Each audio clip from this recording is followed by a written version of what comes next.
ஆண்டவராகிய இயேசு கிறிஸ்துவின் இனிய நாமத்தினாலே அன்பின் வாழ்த்துக்கள்.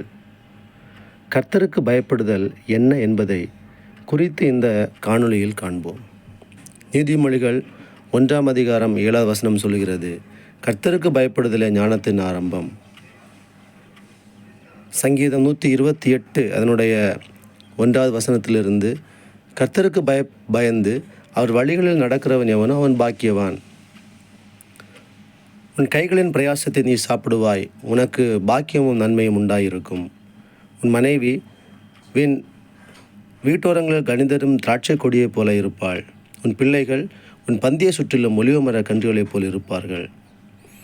இதோ கர்த்தருக்கு பயப்படுகிற மனுஷன் இவ்விதமாய் ஆசீர்வதிக்கப்படுவான் என்று கர்த்தருக்கு பயப்படுகிறதாலே வருகின்ற ஆசீர்வாதத்தை குறித்து சங்கீதம் 128 நாம் பார்த்தோம். கர்த்தருக்கு பயப்படுதல் என்றால் என்ன? ஆதியாகமம் 22ஆம் அதிகாரம் அதனுடைய 12ஆம் வசனம் சொல்கிறது, அப்பொழுது அவர், பிள்ளையாண்டான் மேல் உன் கையை போடாதே, அவனுக்கு ஒன்றும் செய்யாதே, நீ அவனை உன் புத்திரன் என்றும் உன் ஏக சுதன் என்றும் பாராமல் எனக்காக ஒப்பு கொடுத்தபடியால் நீ தேவனுக்கு பயப்படுகிறவன் என்று இப்பொழுது அறிந்திருக்கிறேன் என்றார். அன்புக்குரியவர்களே, ஆபிரகாம் ஆண்டவரோடு முகமுகமாய் பேசி கொண்டிருந்த மனிதன், சோதோமுக்காக அவன் பரிந்து பேசின மனிதன். ஆனாலும் ஆண்டவர் அவனை கர்த்தருக்கு பயப்படுகிறவன் என்று சொல்லுகிறது. 100 வயதிற்கு மேலே, அதாவது ஈசாக்கை பலியிட கொண்டு சென்ற பொழுதுதான் கர்த்தருக்கு பயப்படுகிறவன், இப்பொழுது நீ கர்த்தருக்கு பயப்படுகிறவன் என்பதை அறிந்திருக்கிறேன் என்று சொல்லுகிறார். ஆண்டவர்